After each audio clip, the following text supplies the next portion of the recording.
Miércoles de la cuarta semana del tiempo ordinario, conociendo a Jesucristo por el Evangelio. Lectura del Santo Evangelio según San Marcos, capítulo 6, versículos del 1 al 6. En aquel tiempo fue Jesús a su tierra, en compañía de sus discípulos. Cuando llegó el sábado, empezó a enseñar en la sinagoga. La multitud que lo oía se preguntaba asombrada: ¿de dónde saca todo eso? ¿Qué sabiduría es esa que le han enseñado? ¿Y esos milagros de sus manos? ¿No es este el carpintero, el hijo de María, hermano de Santiago y José y Judas y Simón?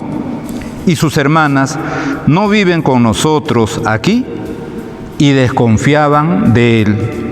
Jesús les decía: no desprecian a un profeta más que en su tierra, entre sus parientes y en su casa.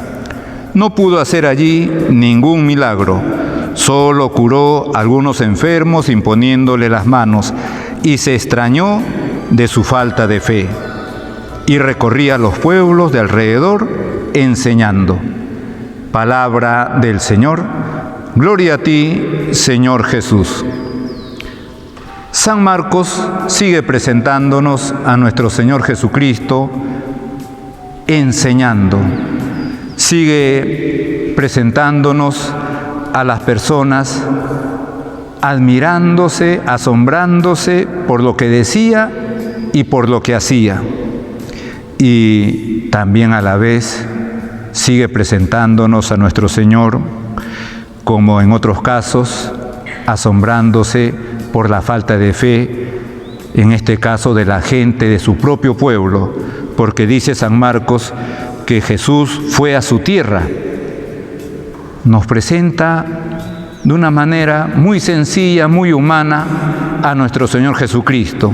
¿Qué persona no quiere, cuando ha dejado su tierra para ir a trabajar a otro sitio, para desenvolver su vida en otros lugares, en algún momento regresar a su tierra?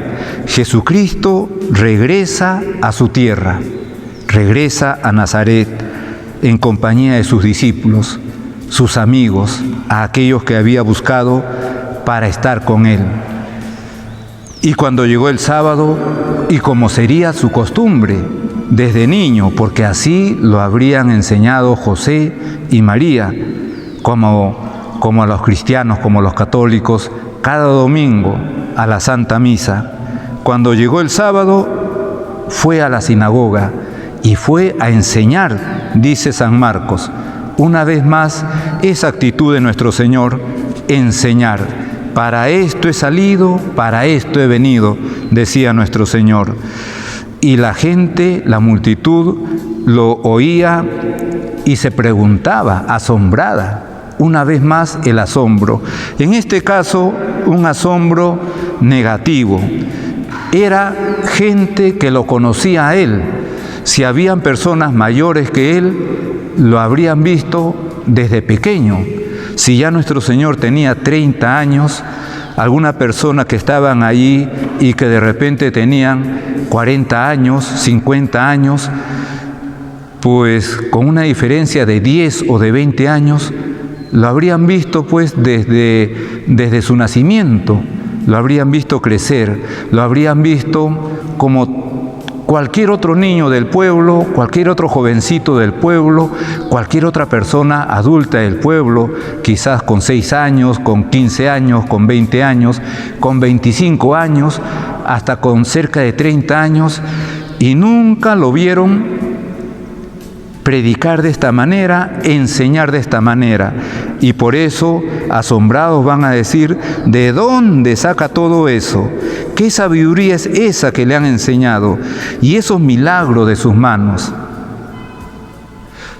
Por un lado, este asombro de estas personas y esas preguntas están revelando que Jesús vivió en aquel lugar una vida como la de todos los demás, una vida como la de cualquier niño, joven o persona adulta, es decir, su trabajo, su familia, sus oraciones, su vida social. sin ninguna cosa que se saliera de lo normal, de lo ordinario.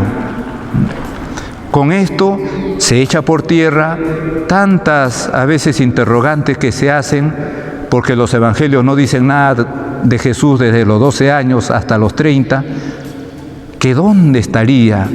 ¿Habría ido a algún sitio a aprender todas estas cosas? Y no, esta reacción de su gente, de su pueblo, nos lleva a concluir que Jesús, en su famosa vida oculta, como se le suele llamar equivocadamente, no fue oculta, fue una vida a la vista de todos, hasta el punto que lo conocían perfectamente. Y por eso, cuando llega con toda esta autoridad en sus palabras y también con esa fama de sus milagros, se van a asombrar, ¿no? ¿De dónde saca todo eso?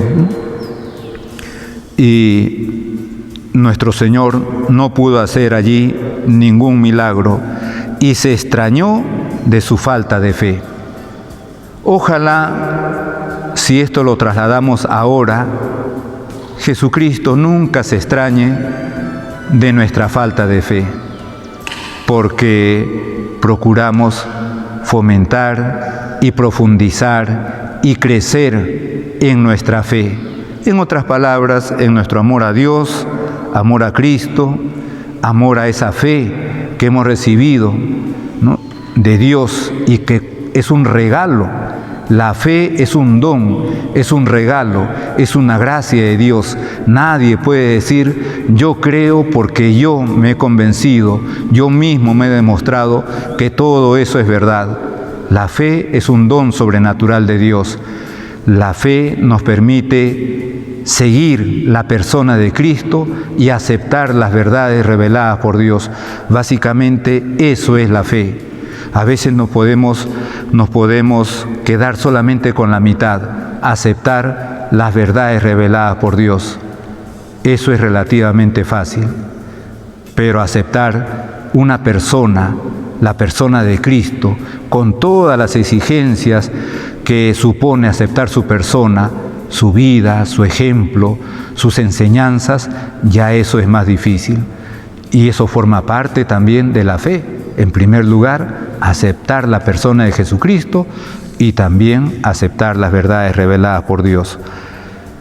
Este Evangelio nos permite una vez más centrar nuestra mirada en Jesucristo, darle gracias a Dios porque lo ha enviado como nuestro Salvador. Aquí también hay algo más que podríamos considerar más detenidamente, pero siempre está saliendo la relación o la narración que se hace de los hermanos de Jesús, las hermanas de Jesús. Simplemente decir que nunca se dice hijos de María. Jamás. Siempre se habla, no siempre, sino en los momentos en que se habla de los hermanos de Jesús, pero no de los hijos de María. Que este Evangelio nos ayude a renovar nuestra fe en Jesucristo, a querer profundizar más nuestra fe, de tal manera de que nuestro Señor no se extrañe, no se asombre de la falta de fe que pueda haber en nuestros corazones. En el nombre del Padre, y del Hijo, y del Espíritu Santo. Amén.